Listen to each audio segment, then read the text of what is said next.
Craft ও art প্রেমীদের জানাই দি craft লাভার YouTube চ্যানেলে অনেক অনেক স্বাগত।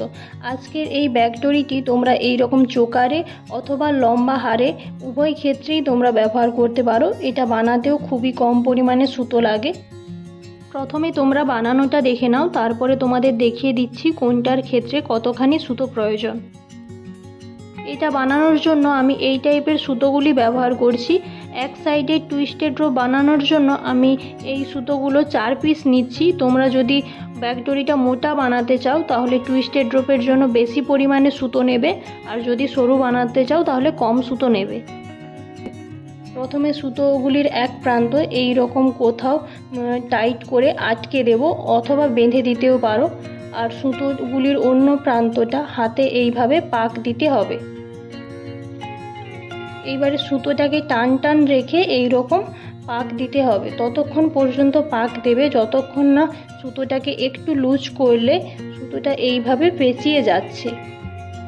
যখন দেখবে সুতোটা এইভাবে পেঁচিয়ে যাচ্ছে তখন সুতোর দুই প্রান্তকে একসাথে এইভাবে এক হাতে টাইট করে ধরবে, আর অন্য হাত দিয়ে সুতোটাকে এইভাবে নিচের দিকে টানতে থাকবে। দেখবে স্বাভাবিকভাবেই সুতোটা পেঁচিয়ে যাচ্ছে। এবারে সুতোর দুটো প্রান্তকে একসাথে গাঁট দিয়ে দেবে।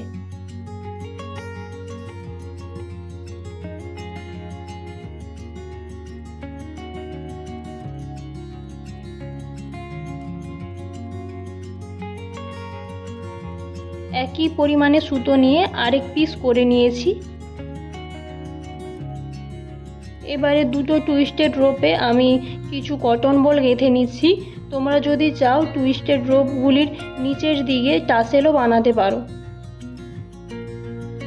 এবারে আমি দুটো টুইস্টেড রোপের মুখ একসাথে করে এই রকম একটা সরু তারের সাহায্যে কটন বল গেঁথে নিচ্ছি। আর তোমরা যদি পেছন দিকে অ্যাডজাস্ট কটন বল না লাগিয়ে বাঁধতে চাও তাহলে কটন বলটা লাগাবে না। আর অবশ্যই টুইস্টেড রোপগুলির শেষের এই বাঁধা জায়গাটা সমান করে কেটে নেবে।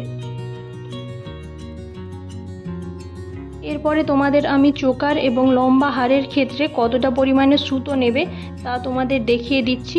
অবশ্যই তোমরা খেয়াল রাখবে, আমি কিন্তু এখানে একটা সাইডে টুইস্টেড রোপ বানাতে কতখানি সুতো লাগবে সেটা দেখিয়েছি। এই মাপটা তোমাদের মোটামুটি সবার গলার ক্ষেত্রেই হয়ে যাবে আশা করি। যদি তোমাদের এই ভিডিওটি ভালো লেগে থাকে তাহলে প্লিজ লাইক করো এবং তোমাদের মতো গয়না প্রেমীদের সাথে শেয়ার করো। ধন্যবাদ ভিডিওটি দেখার জন্য।